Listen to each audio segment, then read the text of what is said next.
Hey guys, tonight we venture into a mythic tragedy shrouded in midnight and marble. We're stepping into the cursed life of Medusa. Yes, the snake-haired gorgon of legend. You might picture a fearsome monster turning heroes to stone with a single glare, a powerful figure to rival the gods. But inside this mind, every thought cuts like bronze, cold and unforgiving. The truth? You probably wouldn't last a single day as Medusa. So before you get comfortable, take a moment to like this video and subscribe, but only if you genuinely enjoy our journeys into darkness and dream. And let me know in the comments where you're listening from and what time it is for you. It's always fascinating to see the far corners of the world coming together here.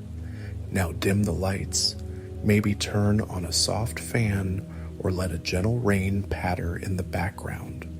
Let's ease into tonight's journey together. You wake to darkness. For a moment, you don't know where you are or what you are. The air is cool and carries a faint dampness, smelling of ancient stone and moss. There's a weight on your head, a subtle movement that rustles against your ears, a slithering, living weight. It all comes back to you in a slow, aching wave. The curse, the serpents that now call your scalp home, the power in your eyes that forces you to keep them cast down. Dawn is just a pale hint on the horizon, but inside your shattered sanctuary, it's still night, and you have until the next dawn to endure 3 trials set before you by fate. Or is it the gods' cruel amusement? Survive until first light, and maybe, just maybe, you'll prove this life can be endured. But make no mistake, every hour until then will test you in ways even monsters fear. A shiver runs through you as you sit up on the cold stone that serves as your bed. Once, long ago, this was a marble altar in a temple, your temple. Now it's just a slab of rock where you try, and mostly fail, to find rest. Your back protests as you move. Sleeping on stone is not something you'll ever get used to, even though it's been, how long now? Weeks? Months? Time blurs when every day feels like a punishment. The snakes adorning your head, your only constant companions, writhe in groggy complaint at being disturbed. One of them, the small green one coiled just above your left ear, flicks its tongue against your cheek, tasting your anxiety in the air. Lovely. Even your hair knows when you're anxious. You reach up instinctively to push the serpent strands away from your face. They don't like that. A few hiss softly, and you feel tiny fangs grazing your fingertips in warning. Right, no sudden movements before they've had their breakfast. Because you are apparently a zookeeper now, and the zoo is on your head. Talk about a bad hair day, huh? Except this bad hair day has lasted ever since Athena cursed you, and these snakes aren't going anywhere. Not until, well, there's no until. This is your reality now. Your throat is dry, lips cracked. The taste of dust and bitterness coats your mouth. Another day begins, and with it, the familiar gnawing of hunger and thirst. Immortals might endure such discomfort with grace, but you're not immortal. Ironically, you're very much mortal, the only one among your sisters fated to eventually die. Athena, in her mercy, if you could call it that, left at you that one escape hatch, a mortal's death. Perhaps she thought making you killable was a kindness, or maybe it was part of the torment, knowing you can be ended, hunted like game in a wilderness. The thought sends a different kind of chill through your veins. You rub your arms, feeling the strange new texture of your skin. Once it was soft, blessed by youth and sun. Now it's cool to the touch, with a pattern of faint scales shimmering in the low light. The transformation wasn't just cosmetic, it runs bone deep. Even your heartbeat feels different, slower, steadier, as if the snakes have lent you their cold-blooded calm. That's one way to describe the hush that surrounds you. Silence has become your only ally, and sometimes your worst enemy. In the pre-dawn gloom, it's so quiet you can hear your own heartbeat echoing off the stone walls. You focus on that sound for a moment, a steady drum in the dark, proof that you're still here, still you on the inside somehow. Because some days you question that. Are you still the girl you were, or has the monster taken over completely? The fact that you can even form that question tells you there's a human heart still beating in this cursed body. Athena didn't take that from you. She gave you a visage of a monster, but she let you keep the soul of the maiden you were. Perhaps that's the cruelest part of all. You slide off the altar slab, bare feet touching the freezing floor. The shock of cold travels up through your legs, and you bite back a yelp, a reflex from a different life when a simple squeal of surprise wouldn't have had consequences. Here, any sound might echo out into the ruins and announce your presence to anyone or anything that might be listening. So far, you've thought yourself alone on this abandoned island, aside from the occasional seabird or slithering critter. But in the back of your mind, you know they will come eventually. The glory seekers, the would-be heroes, the ones who hear rumors of a monster and think slaying you will make their name. Perhaps one of those is fated to be your executioner. You try not to think about it too often, but it's hard not to. Every broken branch in the forest, every strange ripple in the puddles outside could signal a mortal footstep. Is someone out there right now, creeping closer as you stand here shivering? You listen intently, suddenly grateful for the heightened senses that came with your curse. The snakes on your head go still, as if they too are listening. In the distance, you catch the faint roar of the sea. Closer by, a night bird trills its last sleepy song before dawn. A breeze threads through a crack in the temple wall, carrying the scent of salt water and wet stone. But no snap of a twig, no hushed breath of a stealthy intruder reaches your ears. Not yet, at least. Maybe it's just you and the ghosts of this temple for now. The temple, your eyes, still cast safely down at the floor, trace the familiar outlines of the place you once knew so well. Time and abandonment have not been kind. What was once a hall of worship and light is now a crumbling skeleton of architecture.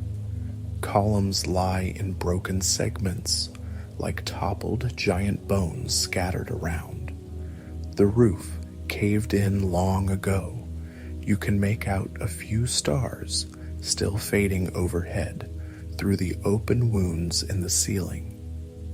By midday, shafts of sunlight will spear through those gaps, painting the dust in golden columns. It's beautiful in a way, and yet heartbreakingly sad. This was a place of Athena, the very goddess who cursed you. Once, you swept these floors as her servant and adorned her altar with fresh olive branches and little white flowers. Now, weeds and wild vines drape the corners, and Athena's great ivory statue that stood proudly at the far end, it's toppled, lying face down in rubble. The sight used to fill you with grief. Now it's just normal. Still, it pricks at your heart because it's a reminder. Athena has abandoned this place. Abandoned you. Or worse, she hasn't abandoned you at all. She's still watching just from afar to see how her punishment plays out. Is this what you wanted? You whisper, voice raspy from disuse. Immediately, you regret breaking the silence. The temple's emptiness throws the question right back at you in a hushed echo. One of the larger snakes lifts its head inquisitively at the sound of your voice, its tongue tasting the word wanted as it bounces off the stone. It's a valid question, though. Is this what Athena wanted? To see her once devoted priestess reduced to this, a lonely creature muttering to ghosts in a ruin. It's not like she can answer you, but in your quieter moments, you almost feel an answer in the form of an emptiness, as if the absence of her presence is the answer. You broke a sacred law, however unfair the circumstance, and the price is eternal solitude and monstrous form. You wrap your arms around yourself, trying to ward off the chill. Not that you're entirely sure if it's the cold or the thoughts that make you tremble, probably both. There's a threadbare wool cloak you scavenged from one of the unfortunate souls who came here before, a mercenary who thought he could claim your head and instead became part of the statuary. It lies in a dusty heap near the altar. You shuffle over, snakes bobbing and swaying with each cautious step. The cloak smells of old sweat and mildew, but it's better than nothing. You drape it over your shoulders, careful not to trap any serpents underneath the fabric. You've learned that lesson before. An angry viper biting your neck because you accidentally sat on it is not a wake-up call you'd recommend. Clutching the cloak around you, you finally take a deep breath and let yourself do a mental check. This has become something of a morning ritual. Not that it's morning yet, but your day starts long before the sun shows its face. Step 1. Assess physical state. Are you injured? Did any part of the temple fall on you in your sleep? No, just the usual stiffness and bruises from sleeping on rock. The Gorgon body might be a bit tougher, but it doesn't make you invulnerable or comfortable clearly. Step 2. Check mental state. Are you still sane? It's a question you have to ask, because how would you know if the line between sanity and madness quietly dissolved overnight? The fact that you can still ask the question is a good sign, you suppose, though the fact you're chatting with your own hair could argue otherwise. But hey, solitary confinement, godly style, will do that. Step 3. Plan your day. This one is tricky, because what does a day in the life of a cursed monster entail exactly? You don't tend a garden. Anything you gaze at too long might end up a mineral lawn ornament. You don't have to worry about chores or family. A bitter chuckle escapes your throat at the thought your family wouldn't dare approach you now, even if they knew where you were. There's no marketplace to visit, no temple duties anymore. Surviving? That's your whole day, really. Survive and maybe find small comforts where you can. First on the agenda, water. The dryness in your throat isn't going away, and by now your tongue feels like sandpaper in your mouth. There's a little spring outside the temple at the edge of what used to be a sacred grove. You can get a drink there, wash your face maybe. The memory of cool water on your skin is tantalizing. And unlike in your previous life, you can't just ring a bell and have an acolyte bring you a jug. No, you'll have to fetch it yourself, carefully, and very carefully at that. Water means reflections, and reflections are dangerous. You know from the first awful day of your curse that seeing your own eyes even in a quick glimpse is perilous. You learned that in panic, knocking over a bronze mirror before you fully realized what you'd become. You didn't turn to stone right then. Thank the gods. Perhaps the curse doesn't work on yourself. You don't really want to test that theory. But still, you've avoided mirrors and clear water ever since. The one time you caught sight of a single golden eye staring back from a puddle, you recoiled so hard you cracked your head on a pillar. The snakes were not amused with that fiasco. No mirrors, no direct eye contact with anything living. These are your rules now. Simple, right? You manage a half smile at the thought. It's like the world's worst game of the floor is lava, except the lava is your own gaze, and one wrong look can end a life. Another deep breath. You can do this. You have no choice but to do this. One step at a time, literally. You pad towards the temple's grand archway, or what remains of it. Fallen stones from the lintel block part of the passage, but there's a gap just wide enough for you to slip through sideways. You do so, feeling the rough edges of broken marble snag at your cloak. A chunk of it crumbles under your foot and skitters ahead out into the open. It makes more noise than you'd like, clattering down the few remaining steps outside. Again you freeze, listening. The world is still dark blue and gray, pre-dawn. In this half-light, everything looks softer, almost peaceful. Ruined, twisted trees of the grove stand like silhouettes against the sky. The air smells faintly of the sea, mixed with earthy rot from the forest floor.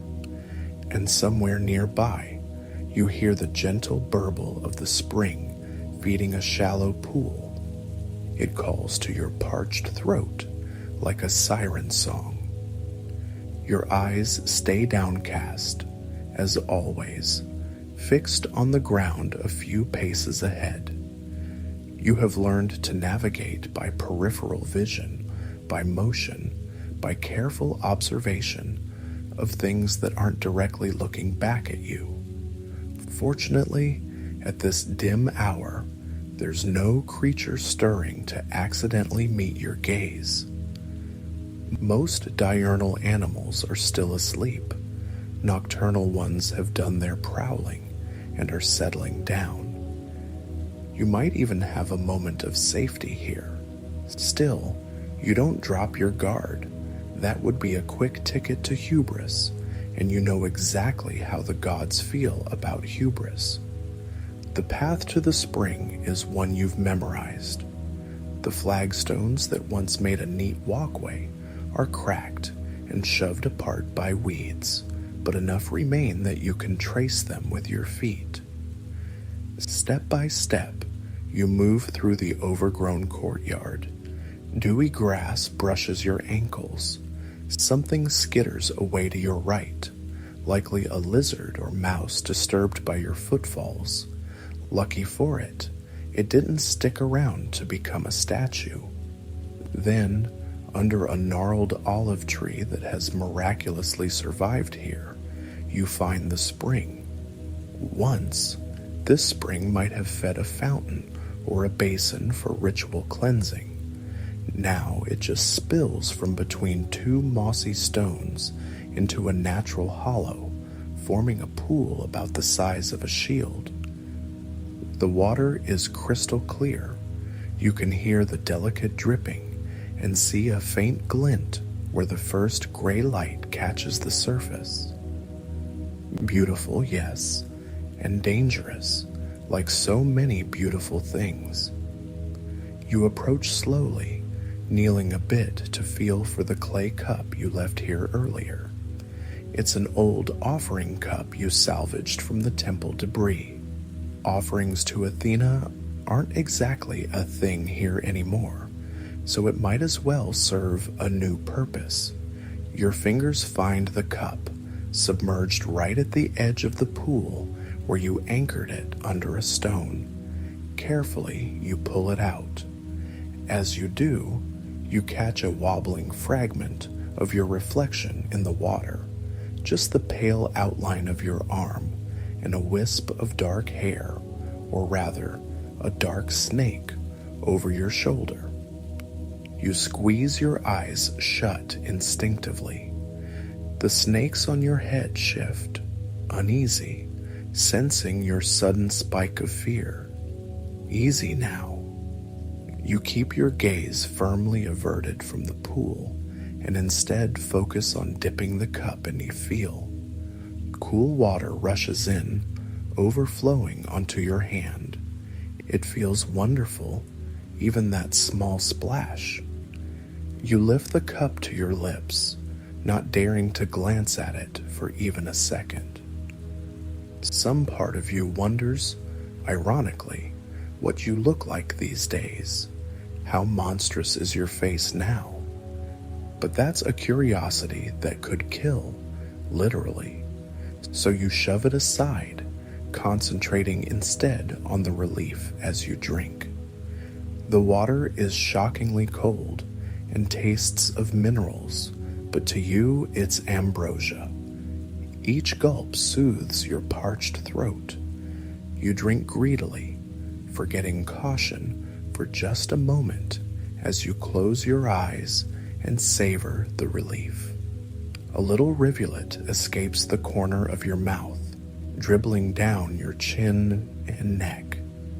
One of the snakes darts out and laps at the drop with a tiny forked tongue, surprising a startled laugh out of you. Did that snake just share a drink with you? The sensation is strange, a tickling lick on your skin, and it reminds you so bizarrely of how a puppy might lick its owner's face. The little green snake settles back on your hair, apparently content for now. Well, at least someone around here is getting their needs met. Your laugh echoes in the silence for a second, and you clamp a hand over your mouth. The sound was soft, but it was real, perhaps the first time you've laughed since your life ended and this new one began. It felt good, if alien, like a visitor passing through. You wonder, when was the last time I laughed as a human? It might have been that morning in the temple, gossiping with a fellow priestess about something trivial before everything went wrong. How distant that life seems now. That girl feels like someone else entirely, and yet she's still you, somewhere deep inside. As you lower the cup, now empty, a glimmer on the water's surface catches your attention. Without thinking, you almost glance at it. Perhaps it's a fish or a pebble catching dawn's first light. But your well-honed caution snaps into place, and you turn your head sharply to the side instead. Out of the corner of your eye, you see a ripple. Something disturbed the pool beyond just your movements. Did something fall in? Or did something drip? You hesitate. Your instincts prickle. The snakes seem to notice it too. A couple of them rise up slightly, tasting the air. That didn't feel like a fish. It felt like being watched. You know that sensation intimately by now. After all, you used to stand in the presence of a goddess. When Athena watched, even unseen, you'd feel a weight, a pressure of eyes on your soul. This feels similar, but not as overpowering. Still, it's enough to set your nerves on edge. Slowly, you back away from the spring. Is someone there? Another thought. Could Athena be spying on you right now, perhaps through the reflective surface of the water? She is the goddess of wisdom. Scrying and seeing from afar could certainly be in her wheelhouse. If so, offering a show of fear might please her. Well, you won't give her the satisfaction. You straighten up, doing your best to appear unbothered, though your heart is thudding and you can taste that metallic fear rising again. Just in case some voyeur god or sneaky mortal is observing, you speak out loud, voice surprisingly steady. Enjoying the show? I'll be here all day, you say dryly into the breeze, channeling a bit of that wry humor that used to make your friends laugh. Not that anyone is likely there to chuckle at your sarcasm now, except maybe you. No answer, of course, just the sighing of wind through the olive leaves. But that feeling of not being alone, it lingers. You scan as best you can with peripheral vision around the grove. Nothing seems amiss. The gnarled trees stand silent. The bushes and ferns shift gently but reveal no intruder. Could have been a drop of water from a leaf, plinking into the pool.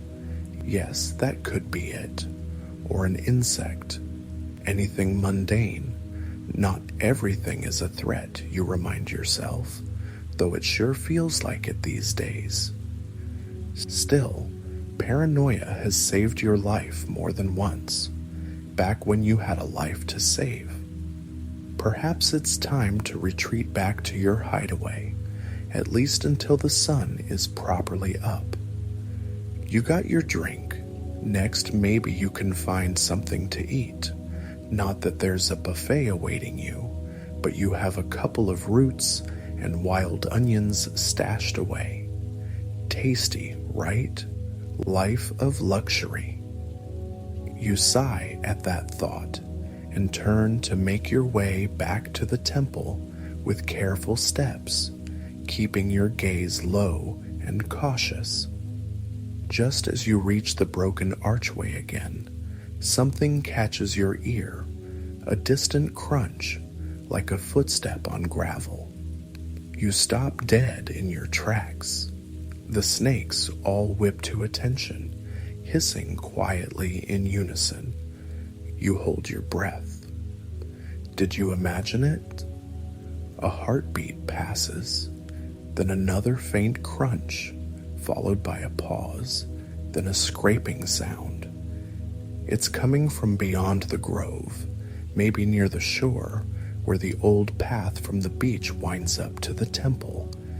That path hasn't seen use since the last poor soul tried it.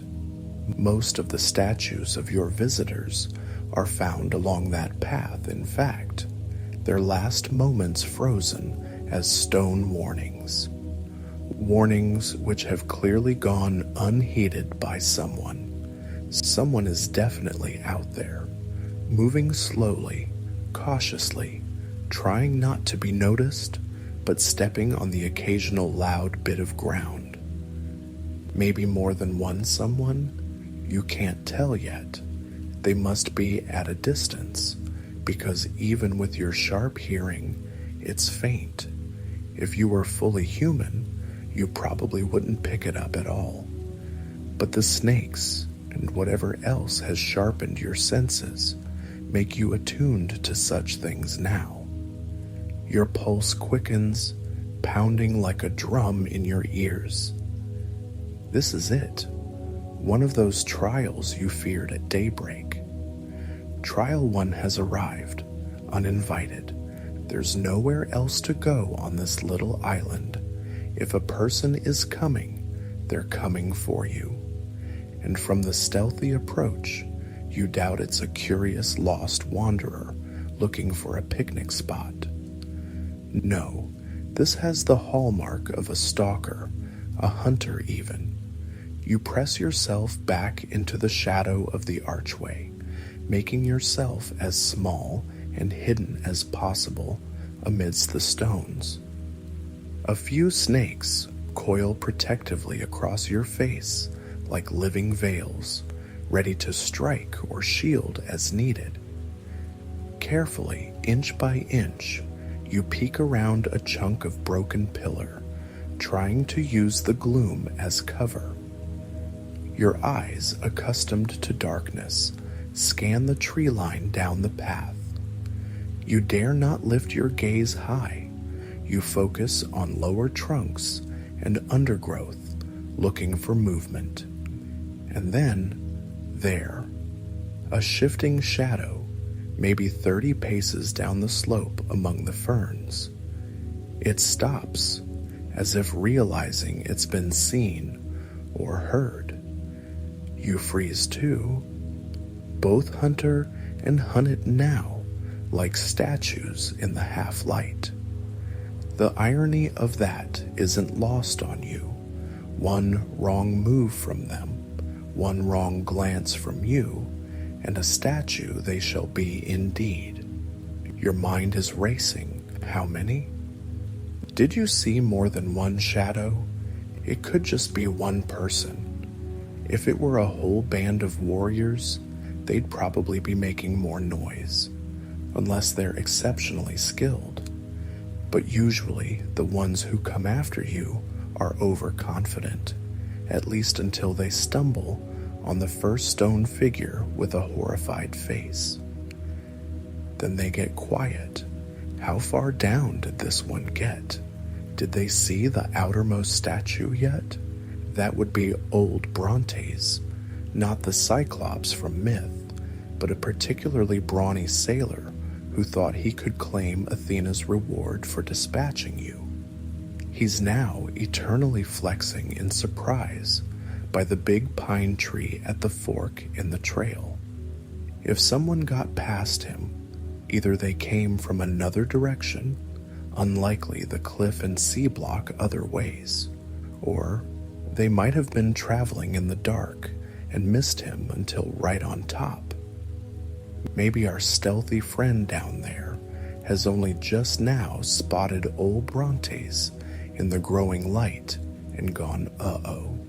You want to scream at them, turn back, save yourself, but you know it's pointless. If they've come this far, they're not going to retreat empty-handed. No one does. Pride is a persistent poison, especially in heroes. Instead, you wait, and you wait. Each second stretches. You feel a bead of sweat trickle down your temple. Yours, not the building, though probably the building too. The snakes remain statue still, sensing your tension and coiling around your head tightly, as if to hug you. At last, the shadow moves again. This time, you see the shape more clearly, stepping into a patch of weak dawn light that filters through the trees. A human figure, definitely. The silhouette of a man, hooded or helmeted. It's hard to tell at this distance. He has a shield on one arm and a spear or sword in the other hand. The outline of long weapon is clear when he shifts. A shield, some interesting. A lot of good that'll do him if he looks at you, though a shield could be shiny. Note to self, be extra careful of any polished surfaces he might have. Many have tried to use mirrored shields after the rumors of your gaze spread. Most of those who did weren't as clever with them as they thought, but you can't assume incompetence this time. Step by step, he comes closer. He is trying to be silent, you can tell, placing each foot with care, but a stray pebble or dry leaf gives him away here and there. Perhaps in full daylight he'd move faster, but in gloom he's being cautious. You count your breaths to steady yourself. You have a few advantages. You know this terrain. He likely doesn't. You have the element of surprise still. He hasn't seen you as far as you can tell. And of course, you have the ultimate advantage, if used properly. One gaze, and done. But you'll need to time it perfectly, and ideally not until he's very close. The morning light is strengthening by the minute. Eventually, it will flood this courtyard. You prefer if things don't get that far. Better to handle this in the dark, if possible.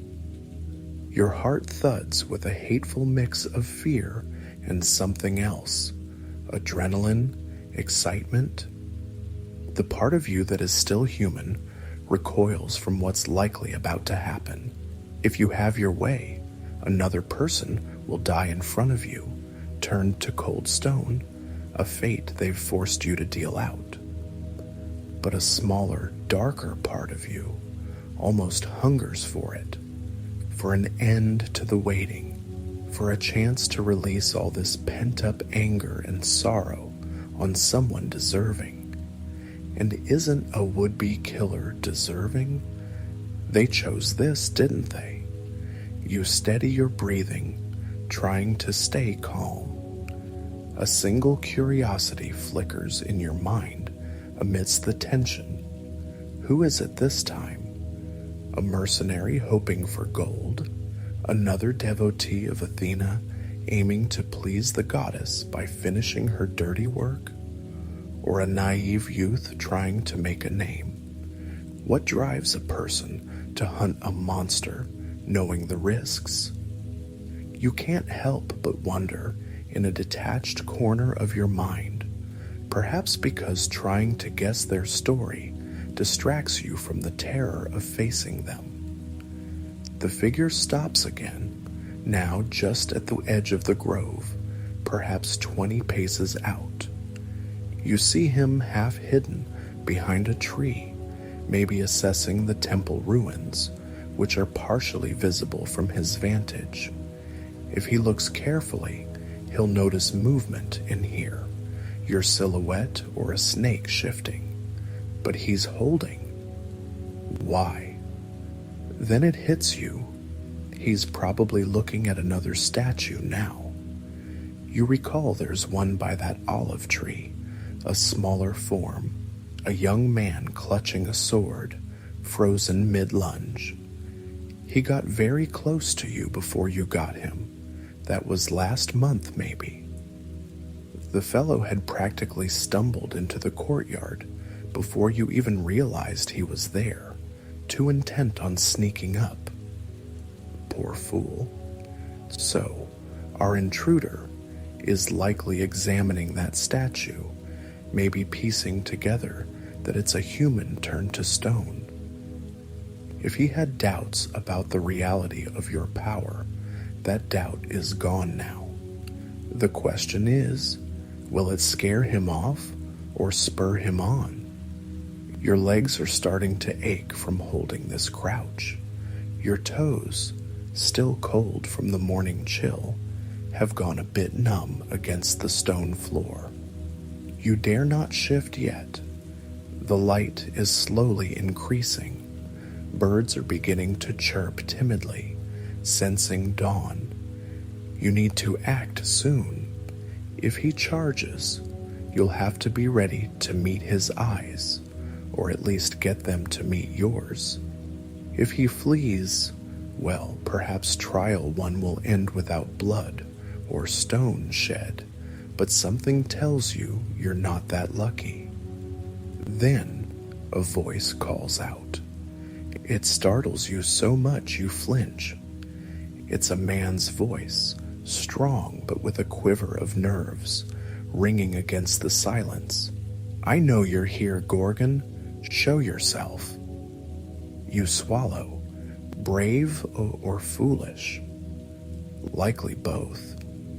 He knows you're here for sure now, not that there was much doubt.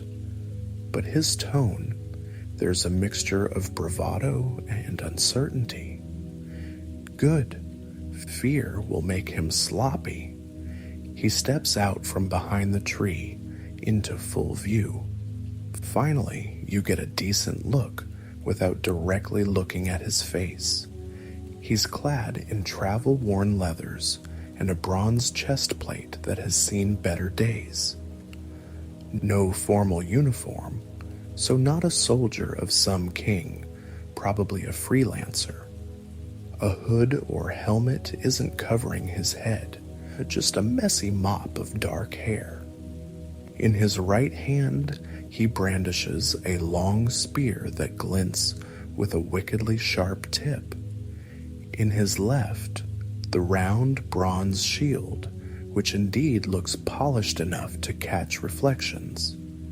It even bears an emblem. You squint at it indirectly and recognize Athena's owl symbol inscribed there. How fitting. Athena must be laughing at this from Olympus, her symbol coming to finish off her priestess. He turns slowly, scanning the ruins, trying to cover all angles with his shield slightly raised. His eyes are hard to make out from here, but his head movements suggest he's wary of accidentally meeting your gaze prematurely. He knows how it works, clearly, probably was briefed or heard tales, smart, or at least prepared. "I have no quarrel with you beyond what you force," you murmur to yourself, too quiet for him to hear. It's what you would say if you thought talking could dissuade him, but it never does. You've tried words once or twice. No one listens to a monster's plea. They think it's a trick, or it only steals their resolve, hearing the snake-haired witch speak. He calls out again, voice cracking slightly on the second word. "Face me." A subtle irony. That's exactly what will be his doom if you do. Does he even hear himself? The absurdity almost coaxes another laugh from you, half hysteria, half pity. Face him indeed. He takes a few more steps forward, onto the first of the temple steps now, just 10 paces from your hiding spot. You can see the determined set of his jaw now, stubble on his cheeks, sweat gleaming at his temples despite the cool morning. He's scared, but determined. Time to end this, one way or another. You take a steadying breath. This is not the first intruder, and likely won't be the last, but every confrontation threatens to be the one where you slip up. You cannot slip up. think he's expecting you to either spring out or to hide until he finds you. Maybe you can use his expectations. An idea flickers. What if you let him see a bit of you and lure him closer? If he gets within a few paces, you can almost just glance and it'll be over. The closer, the faster the effect too. But drawing him in without exposing yourself to that reflective shield of his. Another idea. Do you still have that trick from a while back? You once used a fallen bronze disc as a decoy, reflecting a glimpse of your figure elsewhere. But no, that disc is probably buried somewhere. Besides, his shield likely outclasses that. While you hesitate, he decides for you. With a growl of effort, likely to psych himself up, he lunges forward a few steps and jabs his spear at the shadows where he might think you are. The spear tip slices through your cloak, which was unfortunately peeking a bit. It nicks your arm superficially before you lay back with a hiss of pain. The snakes explode in furious hissing as well, a chorus of anger. You've been found. There you are, he says, almost more to himself than you. You press your hand to the shallow cut on your upper arm. Warm blood drips through your fingers, and the snakes, oddly, go quieter at the scent of it. They don't like it when you're hurt. Slowly, you rise to your full height from behind the pillar. You keep your eyes firmly on his chest, not his face, not yet. He is only a few strides away, breathing hard, spear poised. You draw yourself up, summoning every ounce of defiance and regal posture you can, a remnant of who you were, a priestess who stood in a goddess's presence daily. Despite the pain in your arm, despite the fear coiling in your gut, you speak, loud enough for him to hear clearly now. If you value your life, you'll leave now. You have seen what I can do. You nod slightly towards the grove, where at least one stone figure is visible behind him. That fate can still be avoided for you. Just turn around. He falters for a heartbeat. You can see his throat working as he swallows. Did your words reach him? His spear's point wavers just a little. Hope blooms in you, the hope that maybe, just maybe, today won't have to end in tragedy. It's a foolish hope, but you're human enough to feel it. Then the man snarls. Nice try, Gorgon. He spits the last word like an insult. I'm not falling for your tricks. So much for that. You suppress a sigh. They always choose the hard way. Athena's curse came with an unexpected side effect. You seem to have also inherited a bit of a temper you didn't used to have. Perhaps it's the snakes and their constant irritability rubbing off on you, or just the constant frustration of these situations. His dismissal of your genuine offer sparks that anger now. Fine, he wants a monster, you'll give him one. Your own voice comes out low and almost a growl. You were warned, and with that, you make your move. You feint to the right, circling slightly, and as expected, he thrusts the spear toward where he thinks you'll go. Instead, you twist left with a swiftness that surprises even you, closing the gap between you two in an instant. The world seems to slow for a heartbeat as you finally lift your gaze and look directly at him. There is a fraction of a second where you lock eyes. He has brown eyes, wide with surprise at your speed, maybe even with awe at seeing you fully. You see yourself reflected in those pupils, a figure wreathed in writhing snakes, cloak billowing, just a flash, but enough. He gasps, and you know it's done. He tries to jerk back, raising the shield reflexively, but too late. Already his face is changing hue, a gray pallor blooming from the eyes outward. You stagger back to avoid any wild last swing. He does try. Credit to him. With a strangled cry, he swings the spear in a desperate arc. But his feet are leaden, literally turning to stone and rooting him to the spot. The spear's swipe loses momentum. It grazes your side with a metallic clang, but without force. You wince at another shallow cut, but it's nothing serious. Meanwhile, before your eyes, which you've now cast down to avoid overexposure, the man solidifies. The final sounds from him die out in a gurgle. Then there's just the scraping noise of stone against stone as his arm finishes locking in place, the spear now an extension of a statue. It's done. You exhale the breath you were holding. Trial 1, passed? Survived, at least. A mix of emotions well up. Relief, certainly. You're alive.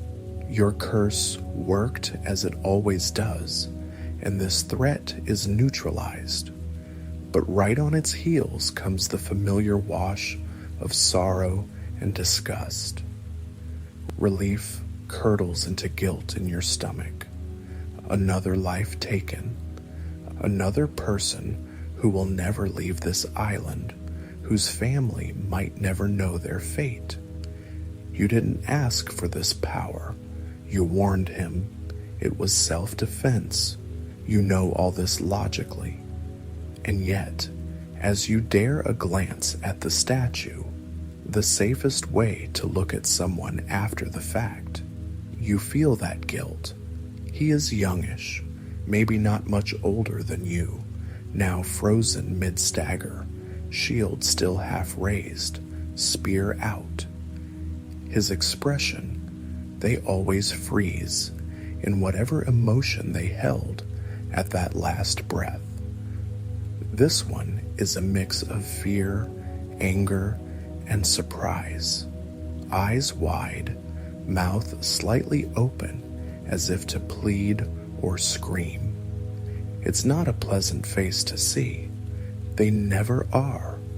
I'm sorry, you whisper, instinctively reaching out as if to touch his stone form. A dangerous move.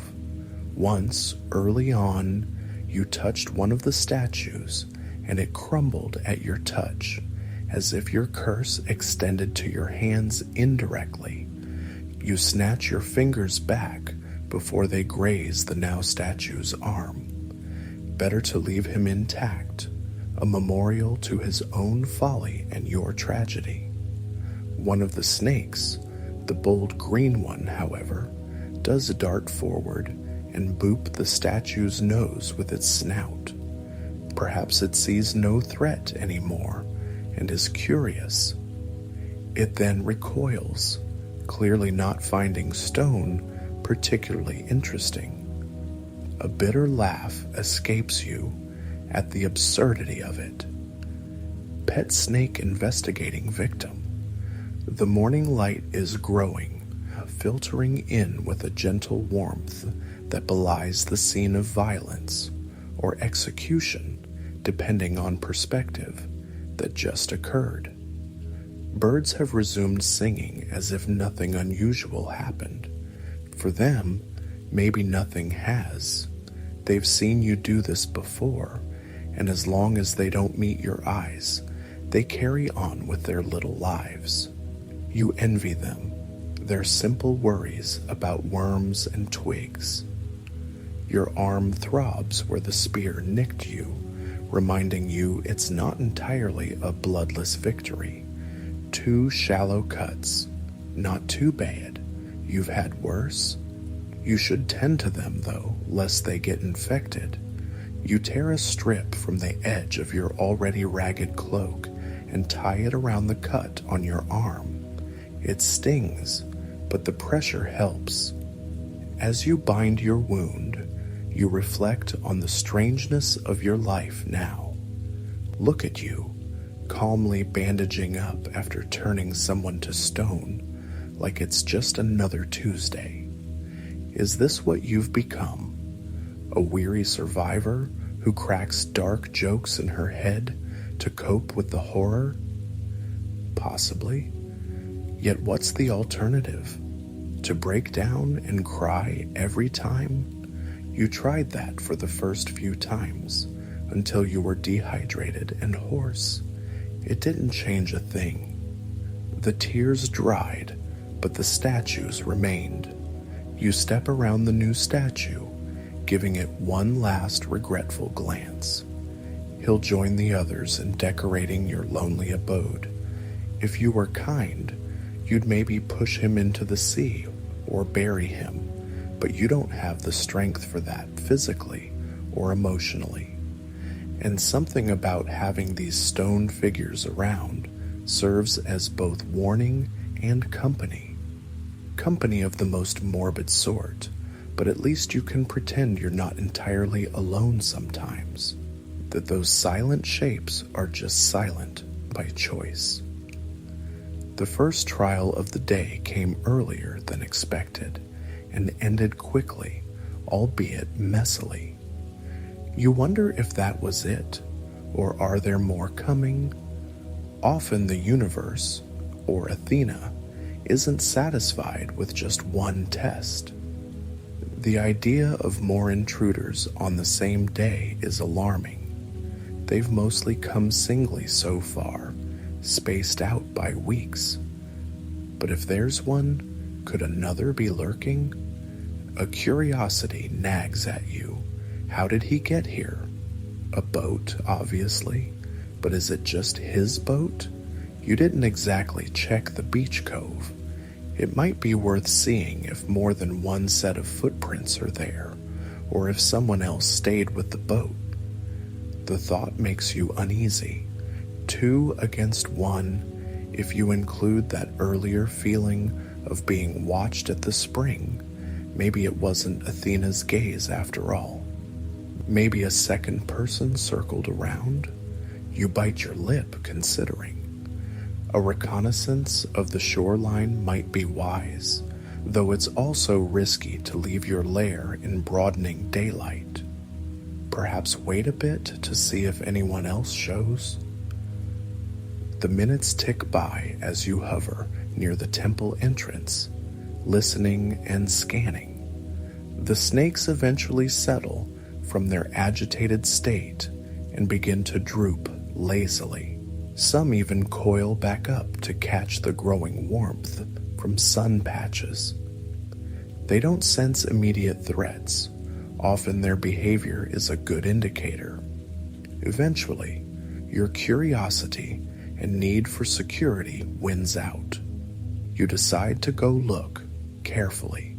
If there's another foe, better to face them prepared than to be ambushed later while napping or something. Plus, a boat could be a way off this island, though where would you go? Still, the mere thought of leaving, of escaping this rocky prison, sends a flutter through your chest. Let's not get ahead of ourselves, but you'll check.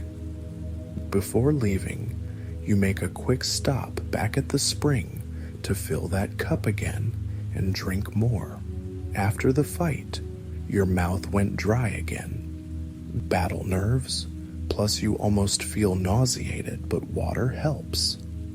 Then you quietly move through the trees in the direction the man had come, which is toward the small cove where landing is possible. You move like a shadow, barefoot and familiar with each root and stone. You're far stealthier than your armored adversary was. The terrain slopes downward, and you stick behind cover of twisted pines and boulders as you approach. Soon, you hear waves lapping gently, the ocean's breath steady and calm. The midday sun dances on the water, making the cove shimmer with golden light. A couple of gulls wheel overhead, their cries distant and forlorn. The pebbled beach below is quiet except for the hiss of foam spreading over stones and receding. You crouch behind a cluster of rocks and peek at the shoreline. There lies a small rowboat pulled up onto the shore, tied to a rock, and next to it, a second figure, a woman by the shape and stance. She stands at the edge of the surf, perhaps keeping watch or waiting. She is not facing you. She's actually looking out to sea, maybe lost in thought. She has on a short chiton, tunic, and greaves on her legs, a dagger at her side. No spear or shield that you can see, though a bow rests in the boat. An archer, then? Possibly backup for the spear bearer. She looks younger than him, maybe your age or a tad older. Her posture is tense, one hand on her hip, the other shading her eyes as she gazes seaward. In that hand, you see something glint. What is she holding? It looks like a headband? No, it's a circlet with a reflective inside, a mirrored device, Athena's mercy. It might be a bronze mirror or reflecting surface meant for looking at you indirectly. So they came prepared as a team, one to flush you out, one to take the shot or confirm from a distance. But she is distracted at the moment, likely waiting for her partner to return or signal. She hasn't noticed he's not coming back, or maybe she is thinking he took too long. Your heart twists. Another confrontation is likely, unless you slip away unseen. But then she'll go looking for him, find him petrified, and likely vow vengeance or try herself. Maybe even get the drop on you if she's a better shot. An arrow could hurt or kill you, curse or no curse. You have the upper hand now, seeing her first. But can you confront her without killing her? Should you? Is there a way to avoid turning her to stone? If she hasn't seen you, perhaps you could hide until she leaves in fear after no sign of him. But if she's brave, she might come looking, or sail off and bring even more later. Loose ends are dangerous. You clench a fist. How many more lives? 2 in one day, is that what it comes to? Are these the trials? The thought of having to do this again so soon is exhausting and heartbreaking. Maybe you can scare her off. Use the environment or something without direct killing. You notice on the boat a large round object under a cloth, possibly an extra shield or supplies. Maybe, if you could smash that boat or set it adrift quietly, she'd be stranded or at least panicked, and then you could potentially deal with her differently. Or she'd have to swim. But that sea is not gentle. She might drown, which is not exactly better. A direct approach might also work if you catch her by surprise from behind. But you risk her accidentally turning and seeing you. unless you had something to blindfold her or cover her eyes.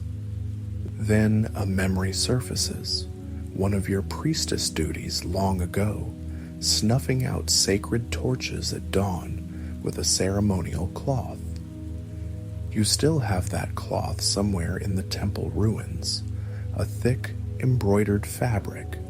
Could be used as a blindfold? It's a long shot to retrieve it now without her moving. As you debate, fate intervenes in a small way. The woman calls out, voice high and anxious. Lycos, Lycos, can you hear me? What's taking so long? So the stone man had a name, Lycos. She sounds young indeed, and fearful. No answer comes, of course. She hesitates, then turns and reaches into the boat, taking out the bow. She slings a quiver over her shoulder. Looks like she's mustering courage to go after him. This might be your best chance to handle this on your terms. Before she turns fully around, you quickly step out from cover just enough and call down in a commanding shout, surprising yourself with this boldness. He's gone. Leave now and you won't join him. She spins, eyes wide, immediately raising the bow in your direction. But in her startled state, she hasn't knocked an arrow yet, so it's just instinct. She can't see your eyes at this distance, under the shade where you stand, plus you're partly hidden by rocks. But she sees a figure and hears the warning. Where is he? She demands, voice shaky but determined. She notches an arrow now, aiming toward where your voice came from, though not precisely on target. You duck a bit more behind the rock. Already a statue in my garden, you reply grimly. It feels awful to say it, but intimidation might save both of you pain. I gave him a chance to walk away. I'm giving you the same. Her voice catches, anguish in it. I don't believe you. But you can tell she half does. Show me, she yells. Yeah, that's not going to happen. I'm not in the habit of trusting someone pointing an arrow at me, you call back. Good. Keep it conversational, maybe. Humanize yourself. He attacked, and now he's stone. Do you want to see him? Really? It won't be a pretty sight. There's a long pause. She hasn't loosed the arrow yet. We came to stop the monster, to end your curse, she calls uncertainly. That twinges your heart. To end your curse? More like to kill you, probably. But maybe in their mind it's a heroic mercy. People tell themselves whatever they need to. End my curse? You answer bitterly. Killing me ends it. Is that it? Perhaps it does. But I'm not eager to die. I'm still me in here, not just a monster. Medusa, she says, not shouting now, almost conversational volume. Hearing your name like that, gently on a stranger's tongue, nearly floors you. How long has it been since someone used your name without venom? Yes, you answer softly, before you can think better of it. If you're still you, the woman says, voice trembling, then why not surrender? There might be a way to help you. Help me? It's almost laughable. The only help mortals offer is a quick death. Athena herself cast this curse. If you think you have a cure, you're either a fool or lying. You respond, not harshly, but flatly. Truth hurts. She steps a few paces forward on the beach, daring to come closer. She's trying to see me clearly. The light is brighter behind her, whereas I'm in shadow. Likely she sees only outline. I don't know how to cure it, she admits, lowering the bow slightly. Hope. But perhaps Athena might forgive. At that name, a surge of anger boils up. Athena, you spit, snakes bristling around your head at the mere sound. Athena did this to me. She doesn't want forgiveness. She wants me to suffer. Your voice echoes off the cliffside. You hadn't meant to pour that much fury out, but it's like a dam broke. The woman flinches at your wrath. Understandable. You probably sound unhinged to her. After a moment, she responds, quieter. What happened? The stories are unclear. Some say you offended her. Others? She trails off. Perhaps the more sympathetic versions, that you were wronged, have reached her ears, and now confronted with a talking, reasoning you, she's curious. This is unusual. Most come to kill, not to talk. Perhaps her resolve is wavering. A trickle of hope in her that maybe no more blood or stone needs to be shed today. A curiosity reset, maybe telling her could stir some compassion. But caution, bearing your soul could also backfire or distract. However, a part of you yearns to speak, to be heard. Even if she doesn't believe you or still tries to kill you, at least someone will have heard your story. You realize how desperately you want that. Someone to know the truth of what happened from your own lips, not twisted legends. So you make a choice. Keeping your eyes averted, she's closer now, about 15 paces, arrow still half ready. You step out just enough that morning light catches your form. You see her clearly now. Yes, quite young, maybe not older than 18. Freckles on her face catching the sun, stray curls of auburn hair around worried eyes that flicker, trying not to meet yours directly, though from distance it's likely okay unless she has a spyglass. She gasps softly, seeing you in fuller view. You must cut an intimidating figure, tall, cloaked, snakes writhing. You hold up your empty hands placatingly. You want to know what happened? You say, voice echoing less as you moderate it. It's a long tale, but the short of it is, I was Athena's priestess. I was loyal, devout. Then Poseidon.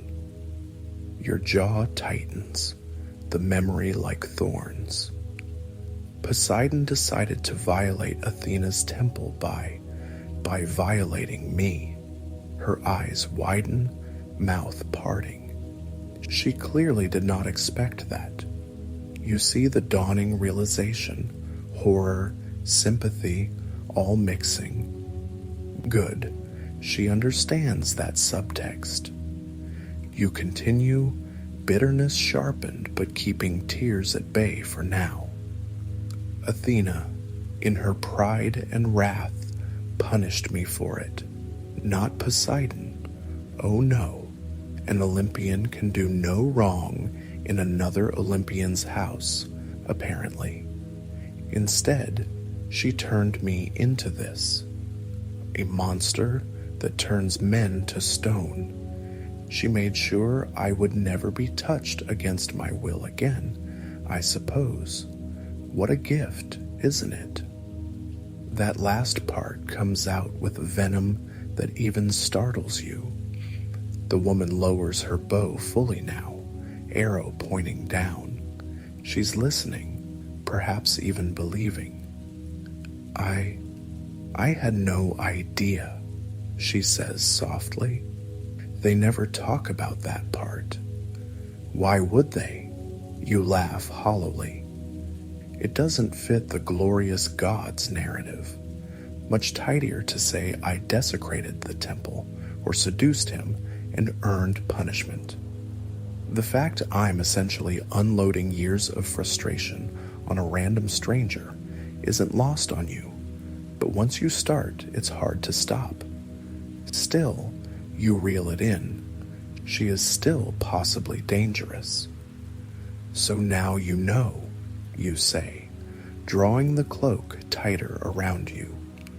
If Athena herself won't forgive me, what chance do you think you have to help? She looks at the ground, and you see her shoulders sag a little. I'm sorry, she says, voice almost a whisper. That's beyond cruel. This unexpected empathy pricks at your own guarded heart.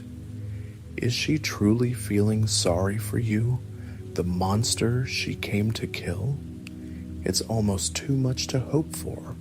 You swallow a lump in your throat. Your friend Lycos, you venture gently. Did he know? Would it have mattered to him? She shakes her head slowly, eyes glistening.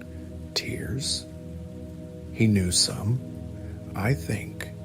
He wanted the reward more. People are starving back home. A hero's reward could feed many. And he thought it would be quick. In and out. Her voice breaks, confirming tears. This is just getting sadder. He had altruistic motives, feeding the hungry with blood money. You didn't expect moral ambiguity from your would-be killers. It would be easier if they were all evil or selfish. You find yourself whispering, I'm sorry about him, and you mean it. To your surprise, you are conversing almost normally now, albeit at a careful distance and without direct eye contact. She wipes her face with her sleeve, actually lowering her gaze in your direction, instinctively, as if just speaking with someone normally. If what you say is true, you don't deserve this, she says quietly. A stunned silence from you. Did someone just actually say that? That you don't deserve this? If you weren't wary of a trick, you'd cry. Even the snakes seem to sense the emotional shift. They've calmed, some lightly hanging over your shoulders or peering curiously at the girl as if listening too. Maybe, just maybe, this isn't going to end in violence. Perhaps convincing one person of your humanity is a small victory the gods won't allow twice, but you'll seize it. However, before you can speak again, something changes. The girl, still sniffling, glances upward past you, and her face contorts in sudden alarm. Behind you, she screams. Years of survival instincts kick in. You don't even think. You dive to the side as fast as possible. An instant later, a whooshing sound and a heavy crash. Something slams the ground exactly where you stood, exploding into fragments. You roll and come up crouched, heart in your throat. It takes a second to process. A huge chunk of stone now lies shattered on the path. One of the statues from near the temple entrance. It fell from the top of the ruin. But statues don't just fall on their own. High above, silhouetted against the morning sun on a crag of broken wall, You see them, harpies, 2 of them at least, those foul creatures, half bird, half woman beasts that often scavenge battlefields. They've apparently decided to scavenge the statue garden and drop heavy objects on the living. Perhaps drawn by the commotion and the fresh stone corpse of Lycos, they thought they'd try to kill 2 birds, or rather 1 gorgon and 1 girl, with 1 literal stone. The girl is scrambling back toward the boat in terror of these new threats. You are equally alarmed. Harpies are nasty, and while they generally fear a gorgon, you suspect they avoid your gaze instinctively.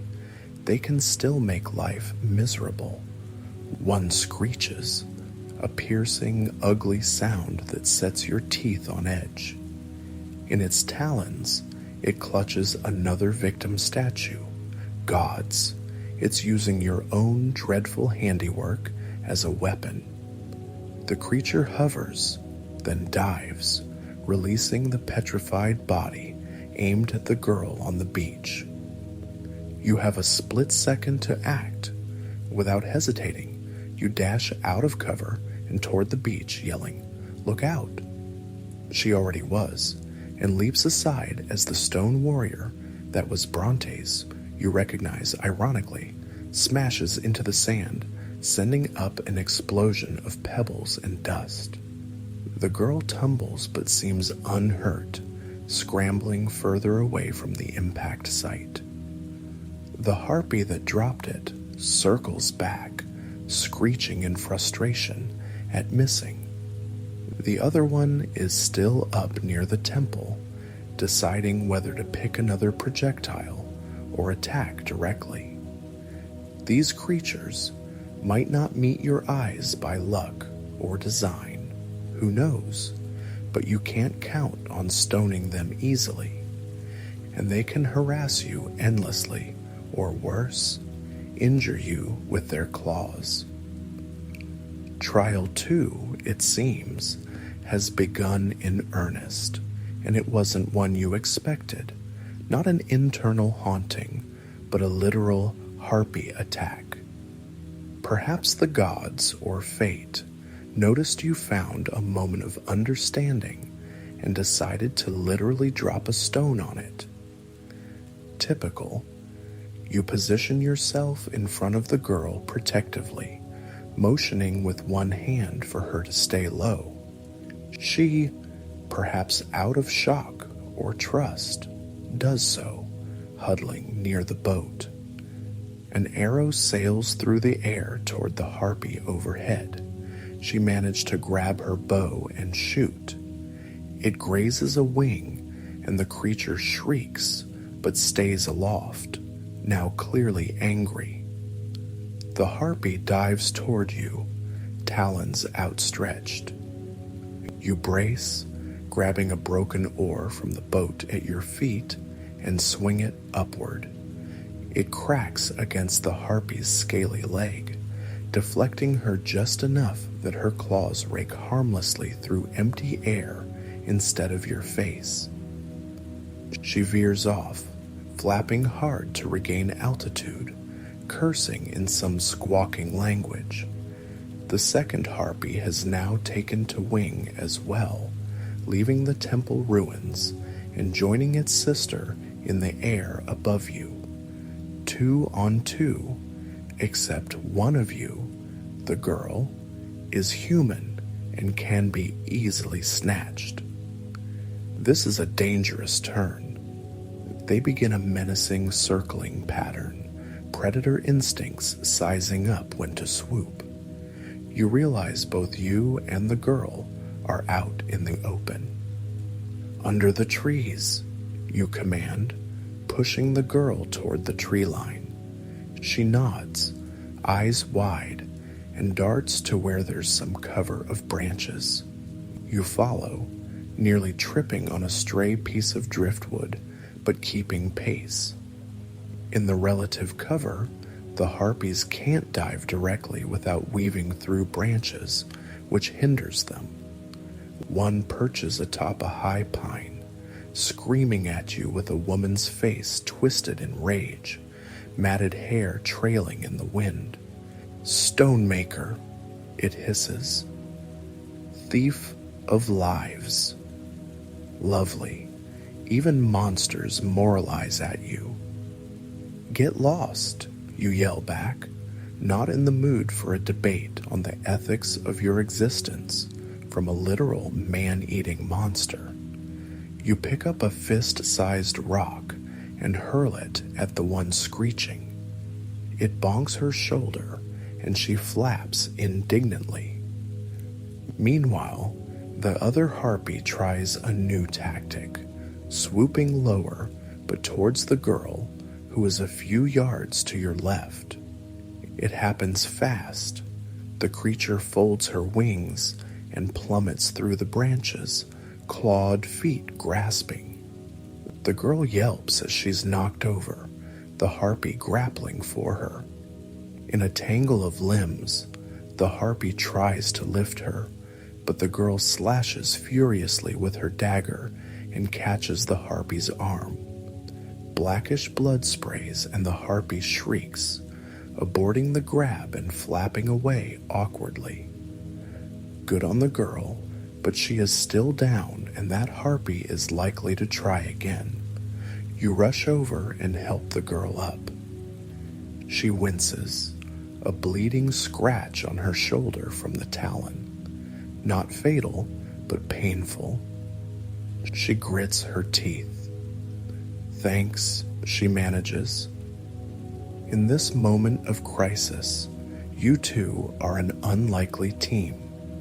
The remaining uninjured harpy now barrels toward you both head-on, probably hoping to knock you down to make it easier for the other to snatch. You stand your ground, pushing the girl behind you, and then at the last second, sidestep and swing that oar again, two-handed like a bat.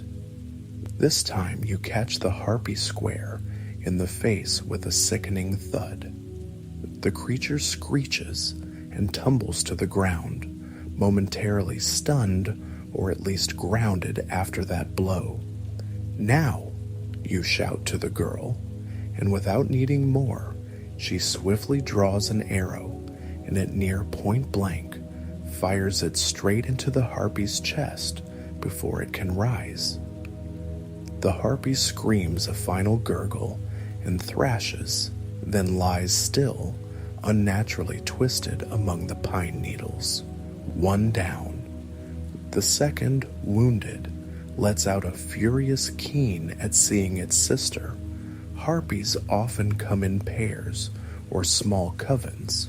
You wonder if it's actually her sister biologically.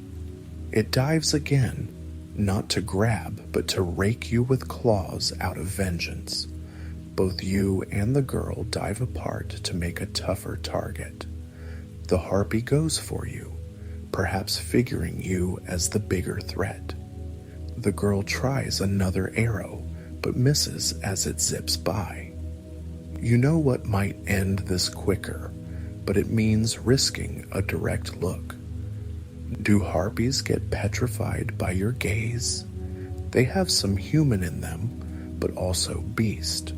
You've never actually tested on something like this. It's a gamble. Also, they move quick and might not hold eye contact. But you might not need full petrification. Sometimes smaller creatures that glance you, even briefly, can stiffen or slow, like a partial effect. That could ground it enough. As the harpy lines up to attack again, you position yourself and toss aside your cloak's hood so your hair snakes are fully visible, hoping to unnerve it. You recall that reflecting surfaces can be used, and there's one conveniently at hand. The fallen polished shield of poor Lycos is lying near the temple steps where he turned.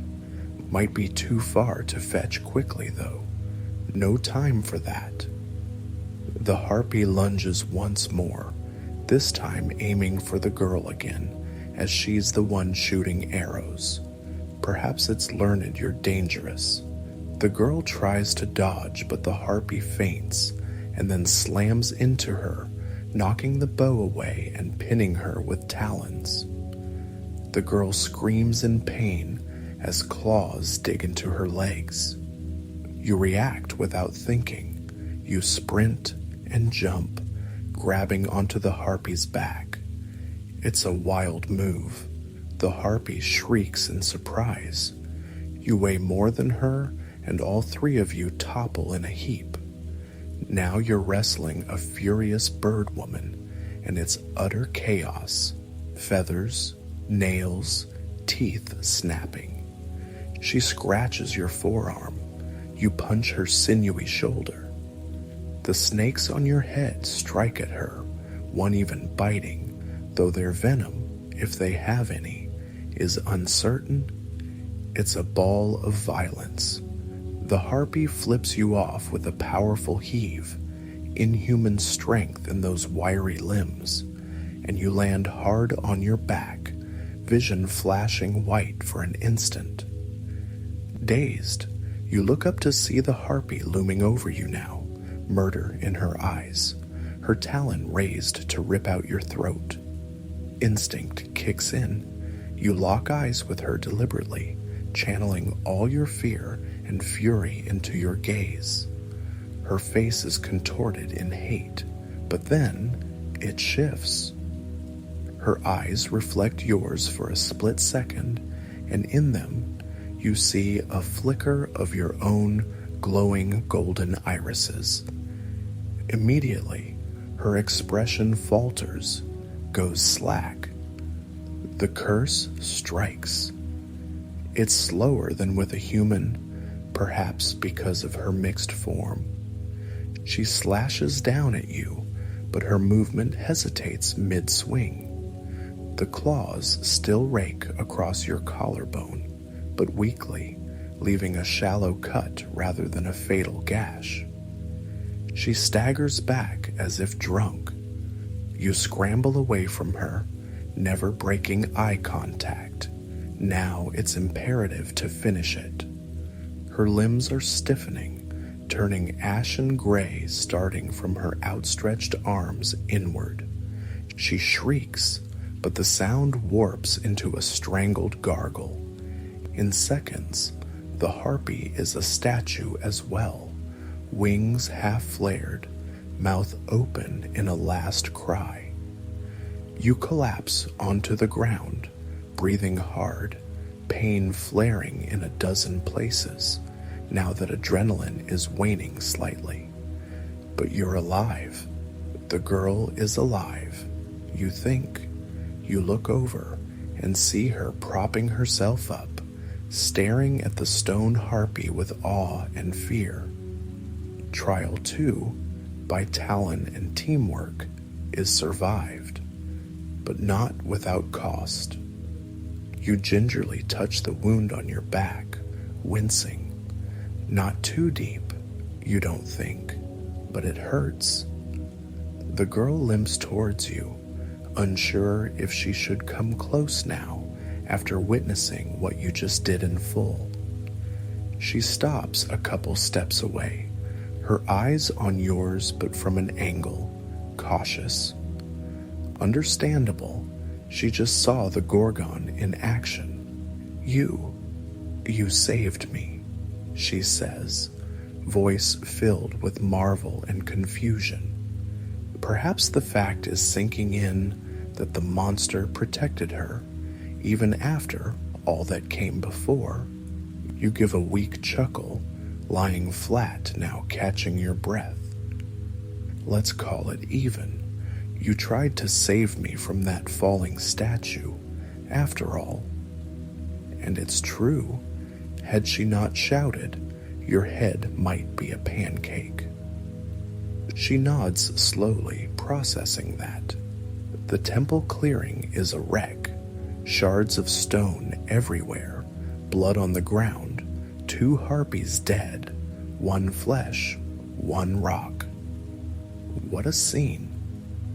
She kneels then, seemingly deciding it's safe enough, and actually offers a hand to help you sit up.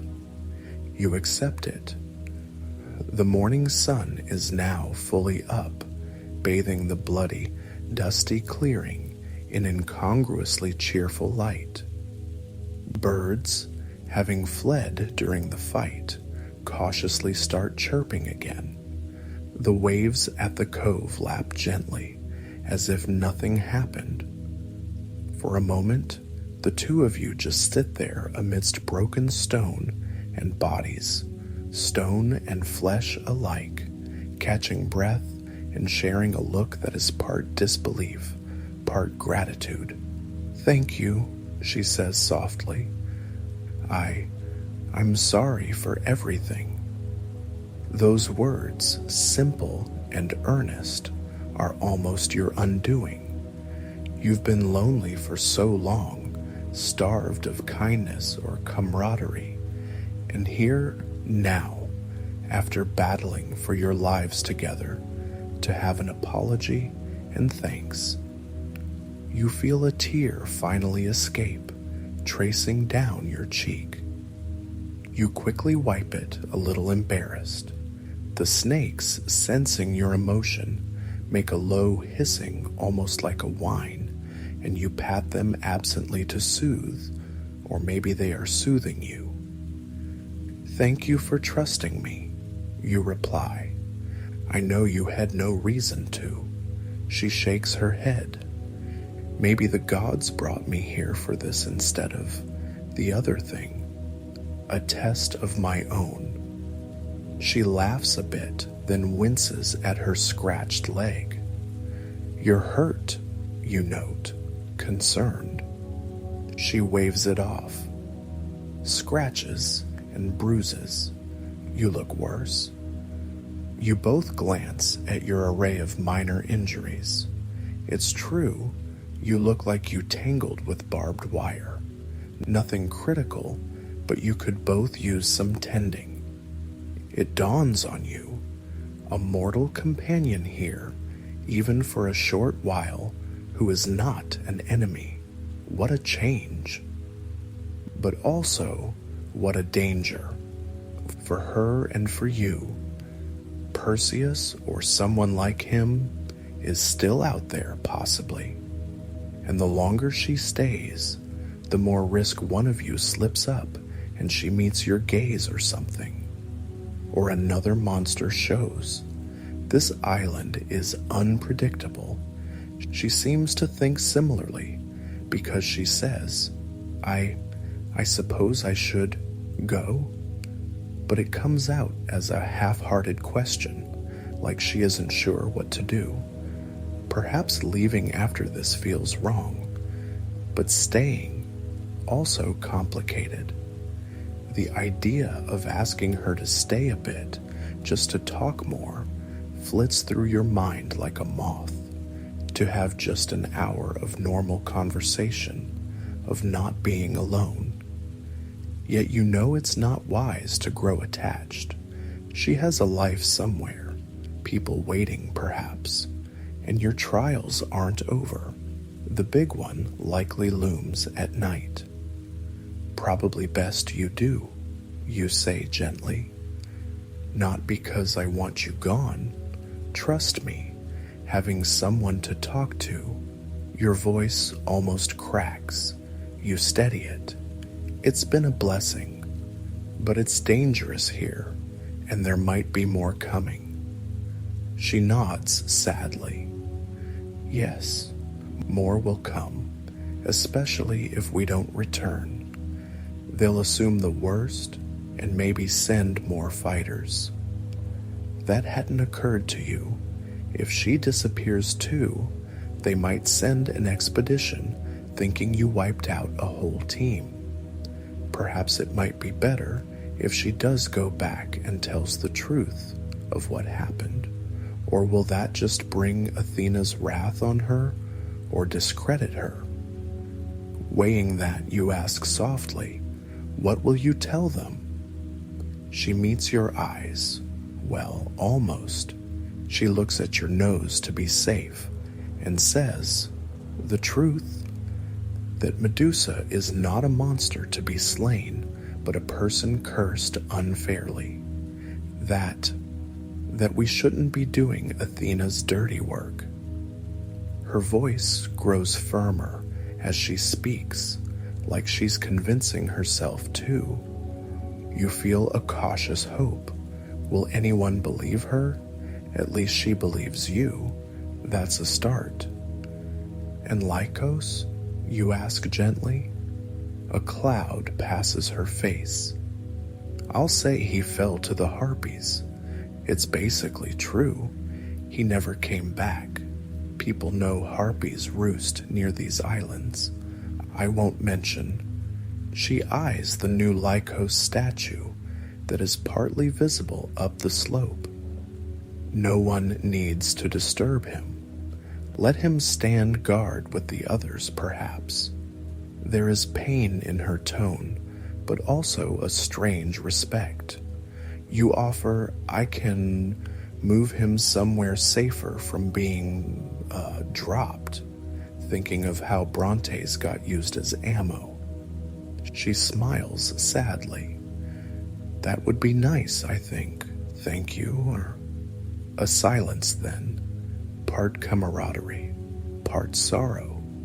The sun is climbing. Time isn't standing still. Likely it's mid-morning by now. She stands slowly, favoring her uninjured leg. I should go while the sea is calm. It's a long way back to the mainland. You also stand, biting back pain. Will you be all right alone on the boat? She nods. I'll manage. We sailed it together, but I can row it back. The wind's with me this time. You walk her to the boat's edge, awkwardly, not too close, but enough. The snakes are calm, just observing. She gathers some scattered supplies, water skin, her bow, etc. Before boarding, she turns to you one last time. Is there anything I can do to help you? The earnest question touches you. What could she do? Challenge a goddess? Hardly. Spread word of your innocence? Perhaps, but that may fall on deaf ears or worse, anger Athena more. You've already done more than you know, you say, and reach a hand out. She reaches hers too, and you clasp forearms briefly in a warrior's handshake, careful to avoid letting her get near your gaze. Just live a good life. Remember me as I was, not as what the stories say. Her eyes glimmer. I will. I promise. She steps into the boat and starts pushing off. Suddenly she stops, searching in her satchel. Here, she fishes out a small bundle of cloth and tosses it toward you. You catch it. Inside is some bread and dried figs, rations. You need food too, she says. Indeed, your stomach growls on cue, the adrenaline having masked your hunger until mention of food. It's not much, but thank you, you reply, touched by the simple kindness. You tuck it carefully in your cloak. She nods, then pushes the boat into the surf, hopping in deftly. As she starts rowing out, you step onto a small rock jetty, snakes waving lazily, like hands saying farewell. You call out, "Safe travels," and realize you don't even know her name. As if reading your thought, she calls back, "Aria. My name is Aria." "Aria," you repeat, committing it to memory. "Thank you, Aria." She offers a last tentative smile. Goodbye, Medusa. Goodbye. The word hangs in the salt-tinged air as the boat pulls away, oars plashing rhythmically. You stand there watching until the boat is a speck on the horizon, the midday sun glittering off the water almost playfully, belying the morning's violence. For a long moment you remain on the shore, waves curling around your feet, absorbing what just transpired. You never imagined finding empathy from a stranger today, let alone from someone who came to defeat you. Yet you did. It plants a seed of bittersweet warmth in your chest. For so long, you'd believed yourself irredeemably alone, a monster in all eyes. Now you know at least one person sees the humanity within you. It's a small light in the darkness, but bright enough to give you hope. Eventually, you whisper a wish into the breeze, that Aria finds her way home safely, and that fate is kinder to her than it was to you. The sea breeze carries your words away, as if delivering your prayer.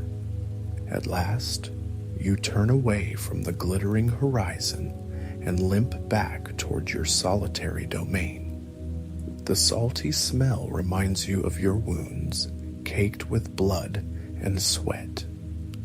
Gently, you push yourself to your feet. Every muscle protests, but you need to tend to yourself. In the soft morning glow, you limp back to the spring at the edge of the grove. The water that earlier mirrored stars now reflects dawn's pastel colors. Kneeling carefully, you dip your hands in and wash the grime and blood from your arms. The cold water stings each cut, but it is a cleansing pain. You tear a strip from what remains of your tattered cloak and dab your wounds. Ribbons of pink swirl in the pool as dried blood dissolves, evidence of the night washing away. A curious frog watches from a stone, unafraid. Perhaps it doesn't register you as a threat, or perhaps it simply enjoys the stillness as you do. You offer it a tiny smile. "Good morning," you whisper, voice almost lost in the trickling of the spring. The frog blinks, as if in reply. It's the first creature in a long time that hasn't fled from you or met harm, a small sign that not all of nature shuns you. As you rinse the cut on your leg, you catch a glimpse of movement in the water. You go very still. A face gazes up, a softer version of what you expect. The ripples distort the features, but you see eyes, large and contemplative, hair dark with only a suggestion of serpents, where a few of your smaller snakes hang over your shoulder. In this gentle light, with the water's blur smoothing the harsher edges, you almost recognize yourself, the girl you were, within the monster you've become. A lump forms in your throat. You reach a hand to touch the water, but stop short of scattering the reflection. A fragile courage stirs. For the first time in ages, you allow yourself to meet your own eyes in the pool, just for a heartbeat, just in a fragmented reflection. The curse does not strike you. It's just an image. And in that broken mirror of water, your golden eyes look sad, but alive. Still you. A tear drops from your chin into the pool, and the image wavers into ripples and sunlight. You let out a breath you didn't realize you were holding. It's going to be okay. Perhaps not today, not all at once, but someday. That feeling washes over you as surely as the spring water over your skin. You have survived a day that was meant to break you. What comes next is uncertain, but dawn has broken in more ways than one. Feeling cleaner and bandaged with strips of cloth, you slowly make your way back to the temple clearing. The morning is well underway. Birds flit through the olive branches, and you hear the distant crash of waves on the rocks. You're exhausted, every step a reminder of bruises and cuts, yet inside there's a budding warmth, a quiet pride. Near the temple's fallen arch, you pause, watching the sunlight creep along the ground. Its rays reach the feet of Perseus's statue, illuminating the carved folds of his cloak, the determined set of his jaw, now forever frozen. You feel a pang, not of guilt exactly, but of solemn respect. May you find peace in your next life, you murmur to the stone hero, imagining that somewhere his spirit is free of this tableau. It's the least you can offer. At last, with nothing more demanding your attention, your body insists on rest. The adrenaline ebbs, leaving you trembling with fatigue. You find a spot on a patch of soft moss beside the temple wall, where the sun will warm you. The snakes upon your head have already dozed off, draped languidly like living braids across your shoulders. You lean back against the cool stone and allow your eyes to close, feeling the morning light kind on your face. As you begin to drift, a gentle breeze picks up, rustling the wildflowers that have grown between the temple stones. They release a faint, sweet scent, maybe jasmine or something like it. The fragrance reminds you of temple garlands from long ago, and for the first time, that memory doesn't pierce you with grief. It's just part of you, a welcome part, not a weapon the gods can use. Your mind wanders over the events of the last day, marveling at each turn. Who would have thought you'd share understanding with a would-be enemy like Arya? That harpies would test your resolve and inadvertently prove your humanity in the eyes of another? That you would stand against a hero out of myth and win? If someone told you yesterday that you'd see another sunrise by your own terms, you wouldn't have believed it. And yet, here you are, bathed in daylight. Perhaps there is a thread of destiny you are weaving for yourself now, independent of the gods' spite. Perhaps you will use that boat and see the world beyond this island one day, or find your immortal sisters and tell them of this extraordinary night. Perhaps you will stay here and guard this place not as a prisoner, but as its keeper, turning intruders to stone until no one else dares disturb your peace. The choices are yours now, as far as fate allows. These thoughts grow fuzzy as true rest beckons. The sunlight on your closed eyelids is soft and warm, painting the darkness behind your eyes with gentle orange. For once, you welcome sleep like an old friend. You curl onto your side, one hand pillowing your head, the other resting over your heart. Under your palm, you feel that steady rhythm, evidence that inside, a living heart still beats with hope and resilience. Just before you sink fully into sleep, you think you hear a whisper on the breeze. It's not Athena's voice, nor any voice of anger, just your own inner voice, calm and reassuring. You endured. You're free, at least for today.